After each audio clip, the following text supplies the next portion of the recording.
اللهم صل على سيدنا محمد يا رب صل وسلم دائما ابدا على حبيبي. رمضان بالکل سر پر ہے اور گرمی بھی اسی حساب سے شروع ہو گئی ہے. جن لوگوں نے روزے رکھنے ہوتے ہیں ان کی صحت پہ اس سے کوئی فرق نہیں پڑتا کہ سردیوں کے روزے ہوں گے یا گرمیوں کے, وہ تو رکھنے ہی رکھنے ہیں. کچھ لوگ ہوتے ہیں جو کنفیوز ہوتے ہیں کہ یار رکھیں یا نہیں رکھیں, وہ بہت پریشان رہتے ہیں. دو قسم کے لوگ ہیں جو بالکل پریشان نہیں ہوتے, ایک وہ جنہوں نے رکھنے ہی رکھنے ہیں اور ایک وہ جنہوں نے رکھنے ہیں ہی نہیں, چاہے سردیوں کے ہوں یا گرمیوں کے. یہ دونوں بالکل پریشان نہیں ہوتے. جو درمیان والا طبقہ ہے نا, جو سوچتا ہے کہ رکھوں کہ نہیں رکھوں, رکھنے کہ نہیں رکھنے, وہ کیا رہتا ہے, پریشان. حضرت حکیم اختر صاحب رحمہ اللہ تعالی ایک بات فرمایا کرتے تھے کہ پریشانی کو اگر دور کرنا چاہتے ہو تو شان کو پرے کر دو. پریشانی کا مطلب پریشان, شان کو کیا کر دو,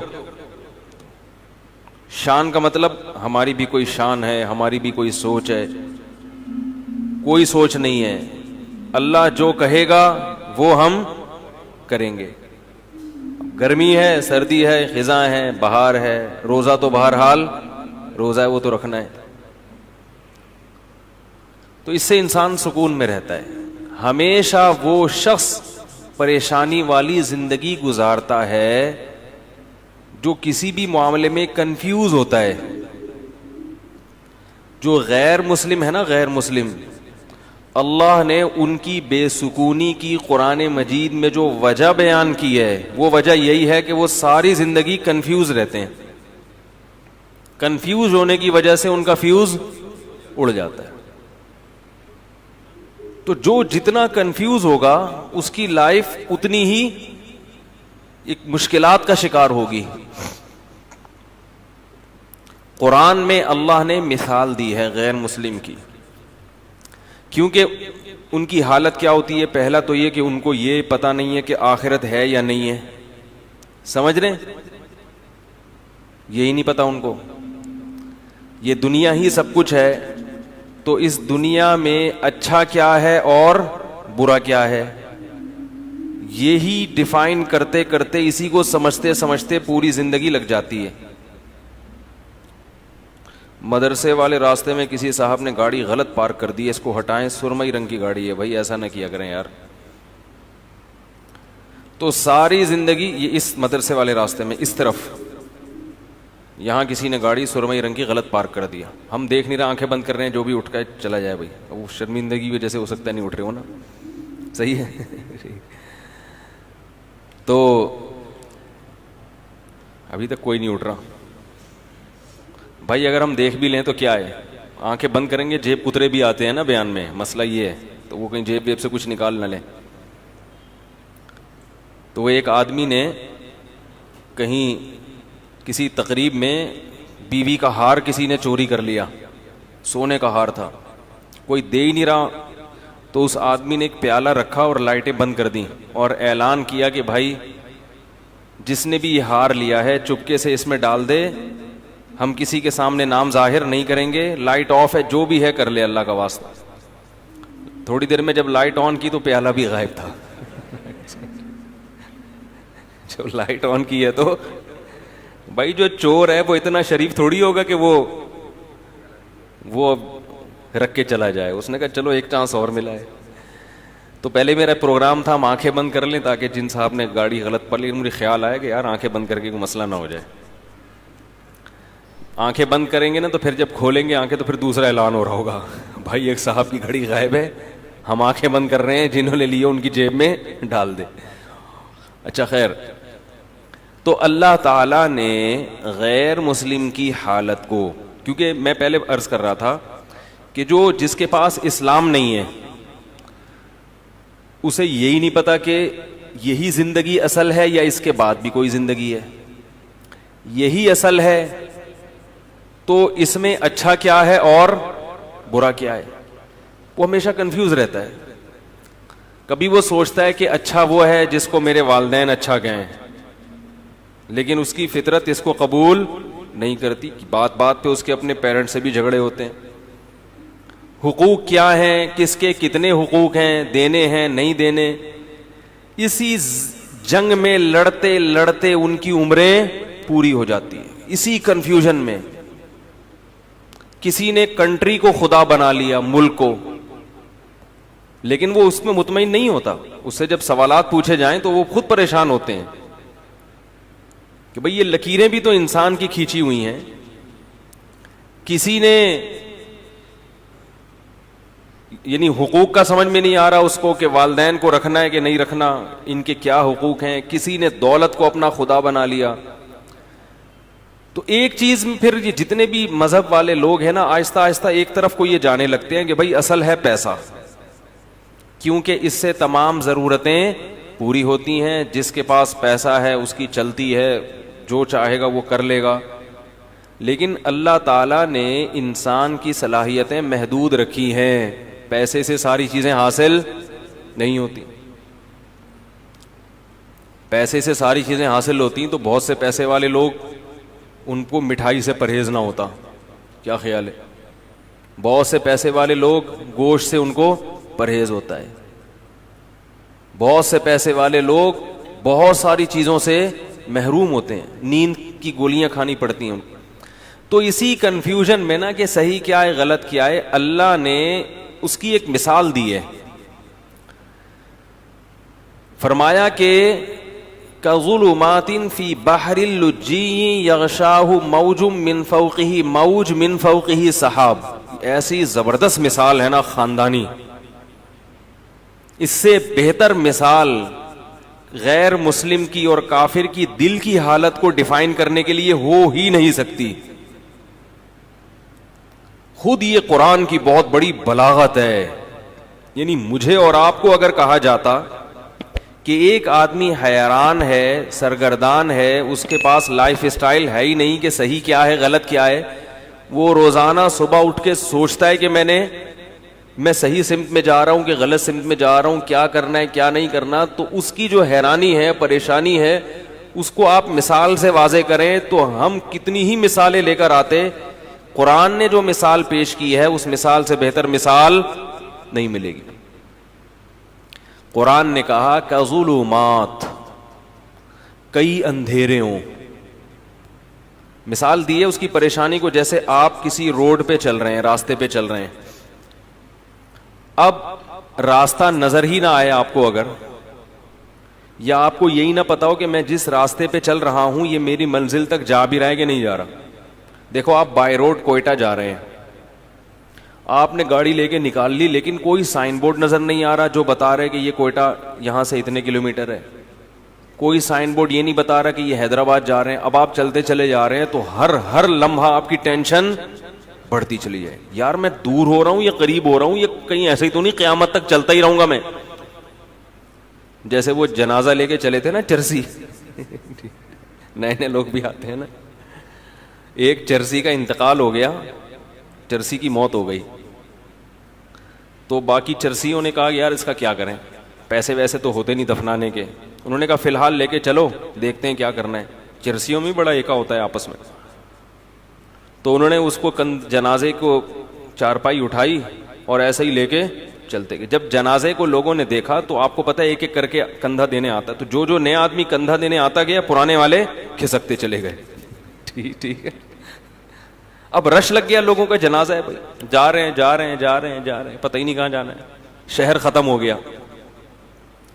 خیال یہ تھا کہ بھائی شہر کے باہر قبرستان ہوگا، اس کے لواحقین کہیں گے اب یہاں کو ٹرن مارو ادھر کو ٹرن، لیکن چلتے جا رہے. جس نے کٹنا تھا کٹ گئے، جو آخر میں 4 آدمی رہ گئے وہ تو نہیں جنازہ اتار سکتے، وہ جا رہے ہیں. کافی دیر بعد ان کو خیال آیا کہ یار اس کو اتارنا کہاں ہے بھائی، اس کو اتارنا کہاں، کس کا ہے یہ، کون ہے، کس کا ابا ہے، کس کا بیٹا ہے، کس کا بھائی ہے، کس کا چاچا ہے، کس کا ماموں ہے، پتہ ہی نہیں چل رہا. تو چلتے چلے جا رہے.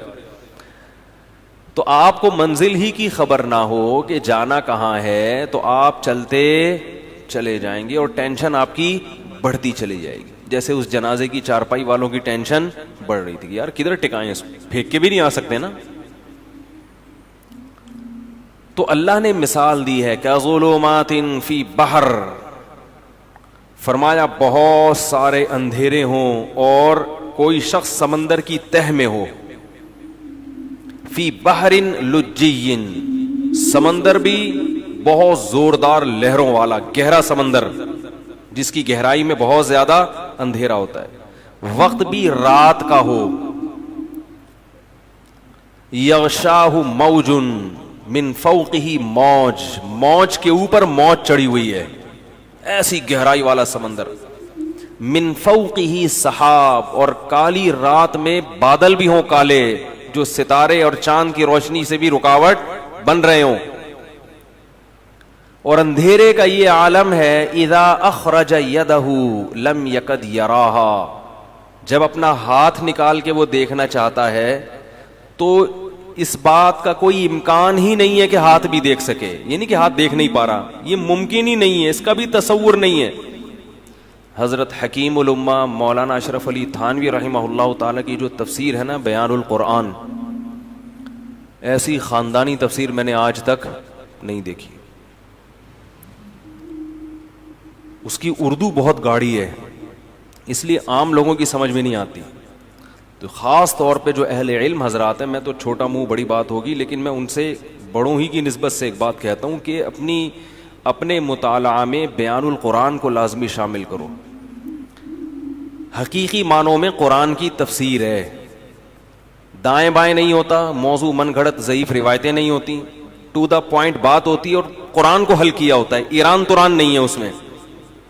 بعض تفسیروں میں ایسا ہوتا ہے کہ اللہ کا کلام کم ہے, آپ کا اپنا پروگرام اس میں زیادہ. پھر ہر شخص نے تفسیر کو بھی اپنے حساب سے ڈھالنے کی کوشش کی ہے, ہر آدمی نا آیتوں سے اپنے مطلب نکال کے اس کو. تو بیان القرآن ایک ایسی تفسیر ہے اردو میں مگر گاڑی اردو ہے, ٹو دا پوائنٹ بات ہوتی ہے, ایسا خاندانی ترجمہ, ہوائی فائرنگ نہیں ہے اس میں. ترجمہ کیسا خاندانی کہ اگر انہوں نے کہیں ہی کا لفظ بڑھایا ہے تو حاشیہ چڑھایا ہے کہ میں نے اس ترجمے میں ہی کیوں بڑھایا ہے, یہ کس قاعدے سے, عربی کے کس قاعدے سے استدلال کیا ہے. بھی کا لفظ بڑھایا ہے تو حاشیے میں عربی میں لکھا ہے کہ یہ بھی میں نے کیوں بڑھایا ہے, اس میں بھی کا لفظ کیوں بڑھایا ہے. ایک ایک لفظ میں کہیں عظیم کا لفظ بڑھا دیا, کہیں تنوین سے کیا استدلال, یعنی اتنی عربی گرامر کی باریکیاں ہیں کہ وہ علماء ہی سمجھ سکتے ہیں کہ یہ کیسی تفسیر, عوام کو کی پلے پڑنے والی نہیں ہے, یہ بھی پہلے بتا دوں, اردو بہت گاڑی ہے اس کی. تو بیان القرآن میں یہ لکھا ہے, اس میں بلاغت کے نکات بھی ہوتے ہیں. انہوں نے لکھا ہے کہ ہاتھ کی مثال اللہ نے کیوں دی ہے. اذا خرج یدہ, اللہ نے کہا کہ اتنا اندھیرا ہے کہ ہاتھ نکال کے دیکھنا چاہے تو وہ بھی نظر نہیں آتا. فرمایا اس لیے کہ ہاتھ کو اپنے حساب سے قریب اور دور کر سکتے. بعض لوگوں کی دور کی نظر کمزور ہے, بعض کی قریب کی نظر کمزور ہے. ہاتھ کے علاوہ جو ہے نا, ہاتھ جب آپ ایسے کریں, ایسے کر لو, تھوڑا دور کر لو, یوں آنکھیں پھاڑ کے تھوڑا سا, اور اپنے حساب سے مینج کر سکتے ہو آپ اس کو. اپنا ہاتھ بھی اگر سجائی نہیں دے رہا, کس قدر اندھیرا ہوگا. تو اللہ فرماتے ہیں اس شخص کی مثال ہے کس کی, جس کے پاس ہدایت کی روشنی نہیں ہے. جیسے یہ حیران سرگردان سفر کرے گا, اب اس کو کیا پتا کہ اگلا قدم میں نے کہاں رکھنا ہے, اگلے قدم میں کھائی ہے یا پھول بچھے ہوئے ہیں یا قالین بچھے ہوئے ہیں. ساری زندگی اسی قسم پرسی میں گزارے گا جو شخص, اس کی دل کی حالت کیا ہوگی, دماغ کی حالت کیا ہوگی, کیسی پریشانی ہوگی. یہ دنیا کا عذاب ہے ان لوگوں کے لیے جو شریعت کو فالو نہیں کرتے. ہر شخص کو خوش کرنے کی کوشش میں لگے ہوئے ہیں. داڑھی کیوں نہیں رکھی جاتی, لوگ کیا کہیں گے. تو کیا بغیر داڑھی والوں سے لوگ خوش ہیں بھائی؟ میں اچھا نہیں لگوں گا, ملا سا لگوں گا, لوگ کیا کہیں گے.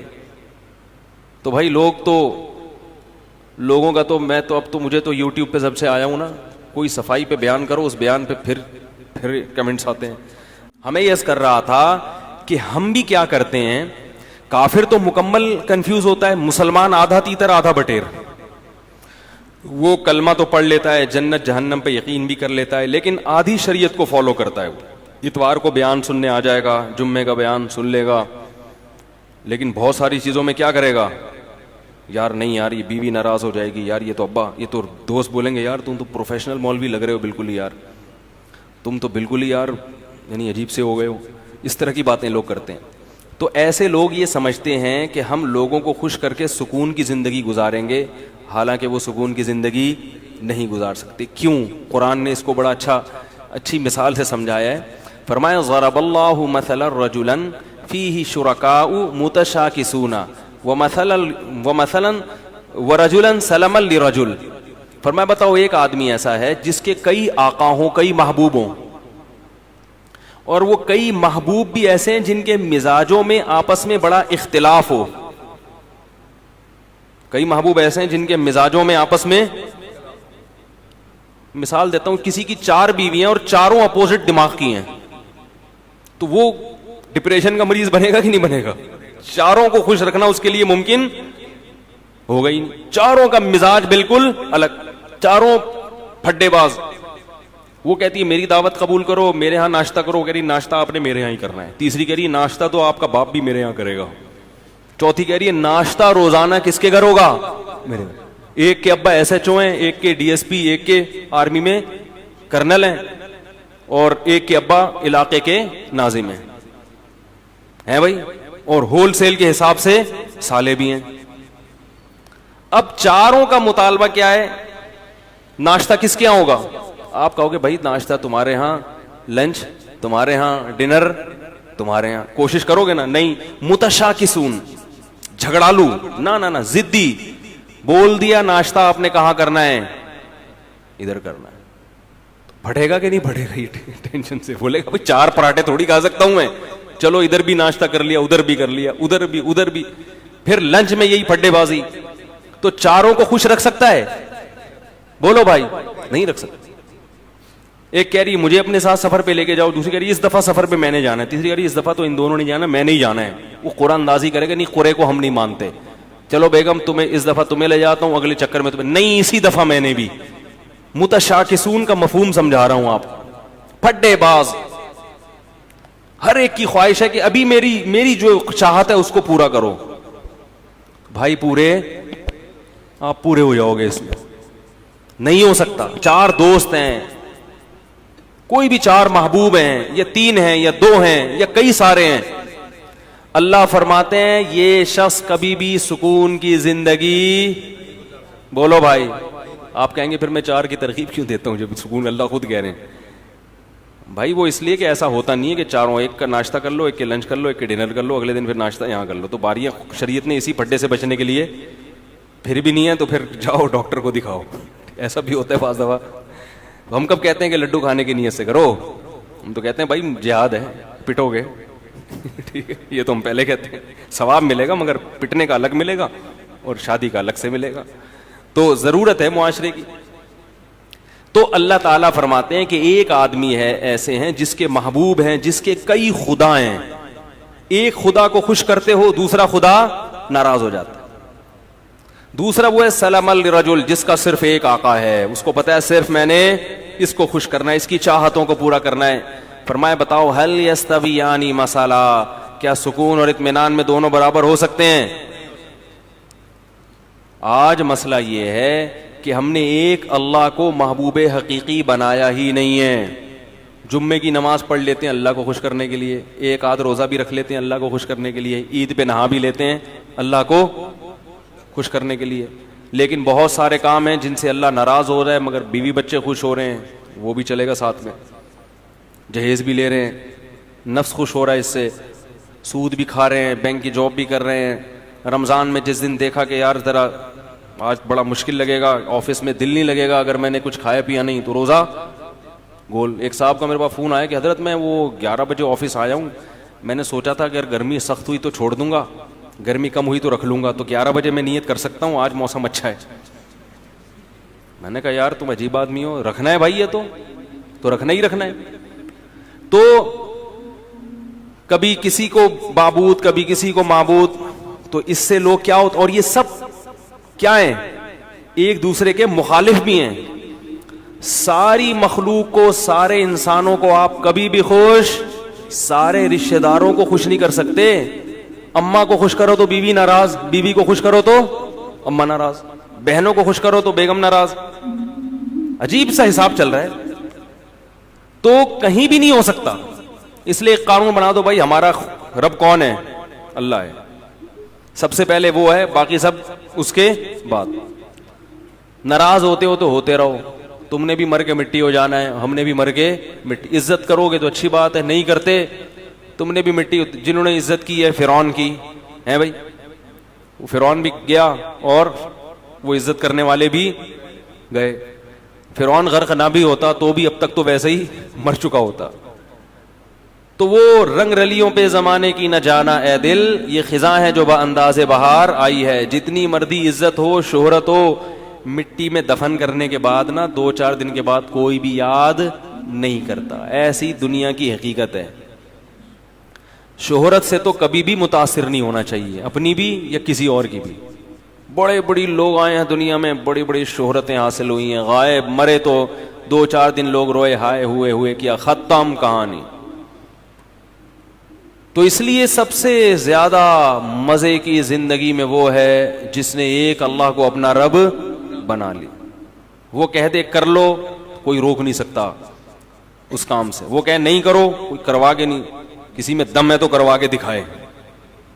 میں جب وزیر آباد گیا, پرانی بات ہے, یہ واقعات سنانے کا مقصد کوئی اپنی قصے کہانیاں نہیں, جو بات قرآن کی بتانا چاہ رہا ہوں وہ دل میں بیٹھ جائے. میں جب وزیر آباد گیا نا تو وہاں وہ لوگ بھی سنتے میرا بیان, تو وہ یہ پرانی بات ہے, تقریباً 13-14 سال پرانی. تو انہوں نے 1 مہینہ رمضان کا میں نے وہاں گزارا, وہ میرے درس ہوئے, انہوں نے بڑا میرے درس کو پسند کیا. تو انہوں نے مجھے کہا کہ آپ یہیں ٹھہریں, اب آپ یہاں امامت بھی کریں اور یہاں خطابت بھی, ہم آپ کو اتنی تنخواہ دیں گے, حج کرائیں گے, یہ کریں گے. بڑا بھاری بھرکم لالچ. میں نے کہا نہیں, میں تو کراچی واپس جاؤں گا. میں نے کہا نہیں, میں تو, بچے بھی تھے میرے ساتھ, بہت اکرام کیا انہوں نے, واقعی بڑا اکرام کیا.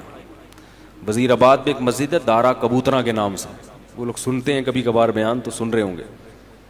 یعنی 1 مہینہ میں نے اپنے گھر سے کھانا, کہتے ہیں 1 مہینہ نہیں کھائے, کوشش کے باوجود کہ بھئی آج ہم زبردستی مقابلے بازی. صبح سحری میں کھڑے ہوتے تھے, یہ دودھ لے کے, دہی لے کے, بھائی خود بنانے دو یار, گھر میں عادت خراب ہو جائے گی. نہیں, پھر وہ افطاری میں پھر کھانا, وہ بھائی مزے ہی موجہ ہی موجہ.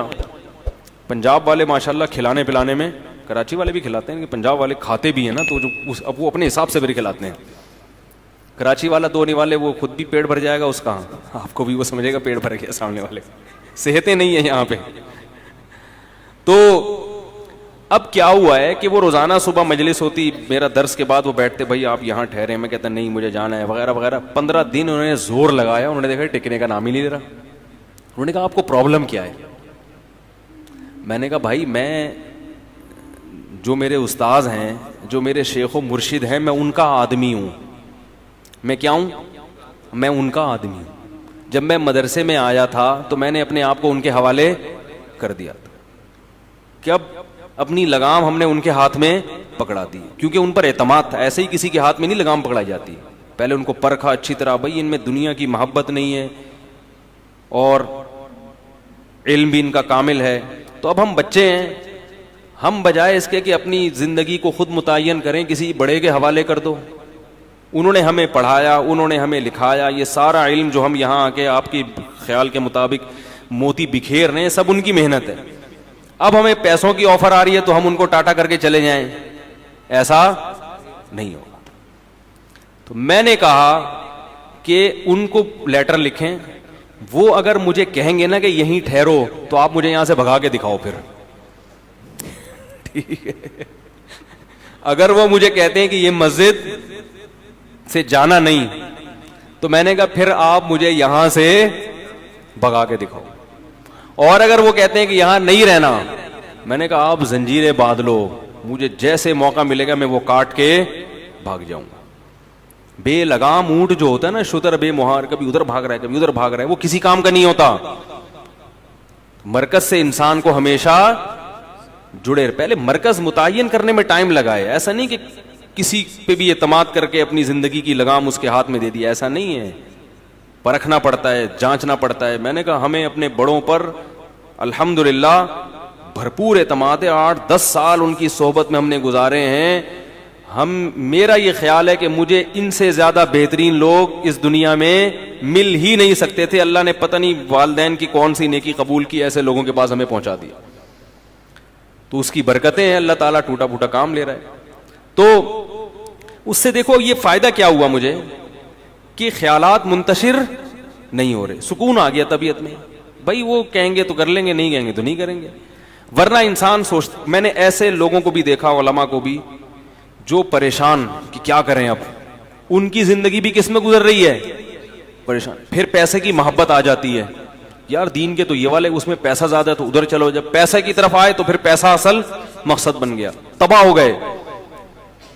تو ہمیشہ انسان کی سکون کس میں ہے کہ وہ اس کو یہ پتا ہو کہ میں نے کس ٹریک پر زندگی گزارنی ہے. اس میں سکون ہے انسان کی طبیعت میں, آرام سے سکون سے. اکابر پرستی الگ چیز ہے. اکابر پرستی کا مطلب یہ کہ آپ کے بزرگ کچھ بھی الٹا سیدھا کریں, آپ نے ان کو صحیح کرنا ہے, ایسا نہیں ہے. الحمدللہ یہ نہیں ہے. ہمارے بڑوں سے بھی بعض, ہماری کوئی حیثیت نہیں ہے, لیکن بعض چیزوں میں ہم بول دیتے ہیں کہ بھئی یہ والی رائے ہماری نظر میں, میرے شیخ تو 4 شادیوں کے قائل نہیں ہیں, میں نے اس میں اپنے شیخ کی مخالفت کی ہے. ٹھیک ہے, وہ نہیں قائل ہے اس کے. وہ کہتے ہیں زمانے میں, میں نے کہا نہیں ہونی چاہیے, میری دلائل ہے, اس پہ کتاب ہے. میں کہتا ہوں بھائی مجھے ان دلائل کا کوئی جواب دے. شیخ کے بارے میں یہ تصور کہ بھائی وہ دوسرے کاموں میں مشغول ہیں, دین کے کاموں میں, ان کو اس ٹاپک پر سوچنے کا موقع اگر وہ سوچتے تو وہ بھی یہی کہتے جو میں کہہ رہا ہوں. نہیں موقع ملا تو چھوڑو ان کو اپنے حال پہ, آپ اپنا چلو. لیکن ان کا بھی ظرف اتنا بڑا ہے کہ ان کو بھی پتا ہے کہ اس کی ایک اس بارے میں رائے ہے, اور جو چیز حلال ہے اس میں وہ پابندی. تو یہ بھی تو سلیکشن ہے نا ہماری, کہ ایسے لوگوں کو ہم نے سلیکٹ کیا ہے. ان کو بھی پتا ہے کہ حدود سے, مرید کو اپنے حدود اللہ سے باہر. بعض شیخ کیا کرتے ہیں, مرید نے شادی کی خانقاہ سے کک آؤٹ, یا مرید نے کوئی ٹوپی ٹرینڈ نہیں کروائی تو خانقاہ سے کک آؤٹ. تو بھائی یہ ٹرینڈ وینڈ یہ جو شریعت تھوڑی ہے, یہ تو حدود اللہ پر قائم. خیر, تو سکون کس میں ہے؟ سکون ایک کو بڑا بنانے میں, اور وہ اصل کون ہے؟ اللہ. اس کو بڑا بنا لو, زندگی خدا کی قسم بڑی مزے کی گزرے گی. حضرت معاویہ رضی اللہ تعالی عنہ نے حضرت عائشہ رضی اللہ تعالی عنہا کو خط لکھا کہ اے, یعنی اپنی ماں کہہ کے خطاب کیا کہ آپ مجھے کوئی نصیحت کریں. حضرت عائشہ تو حضرت معاویہ سے عمر میں بہت چھوٹی تھیں, مگر جانتے تھے کہ پیغمبر کی زوجہ ہیں اور ہماری ماں ہیں, تو ان سے نصیحت لے رہے ہیں. فرمایا نصیحت مختصر ہو, جامع ہو, مختصر ہو. حضرت عائشہ نے نصیحت کی کہ جو لوگوں کو خوش کرنے کے لیے اللہ کو ناراض کرتا ہے, اللہ اس کو لوگوں کے حوالے کر دیتے ہیں, اور پھر لوگ بھی اس سے خوش نہیں ہوتے. اور لوگوں کی ناراضی کی پرواہ کیے بغیر اللہ کی رضا میں لگا رہے تو لوگ بھی کیا ہو جاتے ہیں, بالآخر خوش ہو جاتے ہیں. اس طرح کا مفہوم ہے, پورے الفاظ نہیں ہے یہ. تو ایک کو اگر اللہ خدا بنا لیا جائے نا, بس وہی ہے, تو سب سے پہلا فائدہ کیا ہوتا ہے زندگی میں؟ سکون. آپ کو منزل کا پتہ چل جاتا ہے. تو اس لیے میں اتنی لمبی تقریر کر رہا ہوں کہ دیکھو بھائی, یہ جو فرائض و واجبات ہیں اس میں ہمارے پاس آپشن نہیں ہے. رمضان کے روزے صرف مسافر چھوڑ سکتا ہے اور بیمار, ان 2 کے علاوہ کوئی بھی روزہ نہیں چھوڑ سکتا. اور سفر میں بھی اگر تکلیف اور مشقت نہ ہو تو روزہ رکھنا افضل ہے تاکہ رمضان کی فضیلت حاصل ہو. وہ جو حدیث میں آتا ہے لیس من البر الصیام فی السفر, سفر میں روزہ نیکی نہیں ہے, اس سے وہ سفر مراد ہے جس میں تکلیف ہو, مشقت ہو. آج کل جہازوں کے سفر ہیں, ٹرینوں کے سفر ہیں, بسوں کے سفر ہیں, بہت آرام سے روزہ رکھ سکتے ہیں, نہیں چھوڑنا چاہیے, اس میں فضیلت سے محروم ہو جائیں گے رمضان کی. تو اس لیے پہلا تو یہ کام کرنا ہے کہ ہمت کرنی ہے, کسی نے بھی ایک بھی روزہ قضا, بولو بھائی,